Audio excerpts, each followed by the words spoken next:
Vadodara central જેલમાં સજા ભોગવી રહેલા કેદીઓ હવે શિક્ષણ દ્વારા નવા ભવિષ્ય તરફ પગલું ભરી રહ્યા છે। રાજ્યભરમાં શરૂ થતી ધોરણ 10 અને 12ની બોર્ડની પરીક્ષામાં આ વખતે કુલ 14 કેદી પરીક્ષાર્થીઓ ભાગ લેશે, જેને લઈ જેલ પ્રશાસન દ્વારા ખાસ તૈયારીઓ પૂર્ણ કરવામાં આવી છે। પ્રાપ્ત માહિતી અનુસાર ધોરણ 10ના 8 અને ધોરણ 12ના 4 તેમજ દાહોદ જેલના 2 કેદી મળી કુલ 14 કેદીઓ પરીક્ષા આપશે।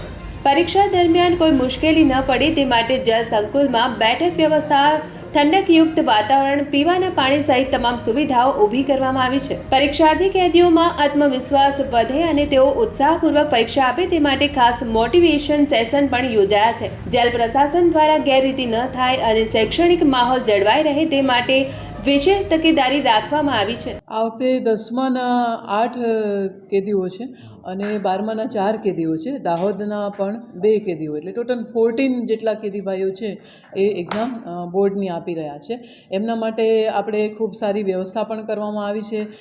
જે રીતના એની બેઠક વ્યવસ્થા, અત્યારે ઉનાળાનો માહોલ છે તો પાણીની વ્યવસ્થા, સારા એન્વાયરમેન્ટમાં, સિક્યોર એન્વાયરમેન્ટમાં કોઈ પણ ખલેલ વગર એ લોકો એક્ઝામ આપી શકે એવી વ્યવસ્થા કરવામાં આવી છે। જેલમાં 2 પ્રકારની લાઇબ્રેરી છે, એક ઓડિયો લાઇબ્રેરી છે અને એક જે સામાન્ય આપણી નોર્મલ રૂટીન લાઇબ્રેરી છે એ પણ છે, જ્યાં બેસીને પણ એ લોકો આરામથી વાંચી શકે છે અને કોઈ પણ એમને ડિસ્ટર્બન્સ નથી થતું એ પ્રકારની વ્યવસ્થા કરવામાં આવેલી છે।